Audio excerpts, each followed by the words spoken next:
Modi government ഇന്ത്യയുടെ സമ്പദ്ഘടനയെ ശരിക്കും പറഞ്ഞാൽ ദുർബലമാക്കി.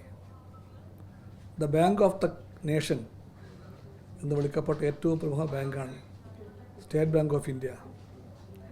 ആ സ്റ്റേറ്റ് ബാങ്ക് ഓഫ് ഇന്ത്യയെ നരേന്ദ്രമോദിക്ക് വേണ്ടിയുള്ള കള്ളപ്പണം വെളുപ്പിക്കുന്ന വാഷിംഗ് മെഷീൻ ആക്കി മാറ്റുക വഴി ആ ബാങ്കിൻ്റെ എല്ലാ വിശ്വാസ്യതയെയും BJP തകർത്തെറിഞ്ഞു.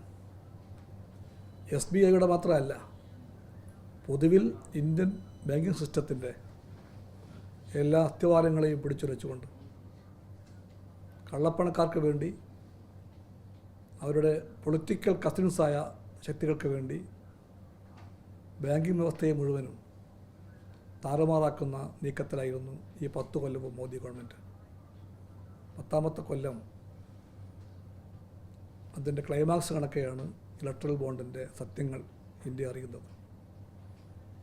സ്റ്റേറ്റ് ബാങ്ക് ഓഫ് ഇന്ത്യയോട് കണക്ക് ചോദിച്ചുകൊണ്ട് സുപ്രീം കോടതിക്ക് 4 തവണ കൽപ്പിക്കേണ്ടി വന്നു, കൊണ്ടുവരിക എന്ന്. സ്റ്റേറ്റ് ബാങ്ക് ഓഫ് ഇന്ത്യയോട് കേന്ദ്ര ഗവൺമെൻറ് പറഞ്ഞു കൊടുക്കല്ലേ എന്ന്. മറച്ചു വയ്ക്കാൻ മോദിക്കും കൂട്ടർക്കുമുള്ള പലതും ഇലക്ഷൻ്റെ ഫലം പ്രഖ്യാപിക്കും വരെയും ജനം അറിയാതിരിക്കാൻ വേണ്ടിയാണ് സ്റ്റേറ്റ് ബാങ്ക് ഓഫ് ഇന്ത്യയെ കൊണ്ട് സുപ്രീം കോടതിയിൽ അപ്രകാരമുള്ള നാണം കെട്ട ഒരു സ്ഥിതി നിലപാട് സ്വീകരിക്കുവാൻ മോദിയും കൂട്ടുകാരും തീരുമാനിച്ചത്. അതെല്ലാം നമ്മൾ പറയുന്നുണ്ട്. ഈ ഭരണം, ജനങ്ങളെ കബളിപ്പിച്ച ഈ വഞ്ചക ഭരണം, അത് മാറിയേ തീരുവെന്ന്. ഇന്ത്യക്കൊരു രാഷ്ട്രീയ മാറ്റം വേണം. ആ മാറ്റത്തിൻ്റെ ഭാഗത്താണ് LDF നിൽക്കുന്നത്.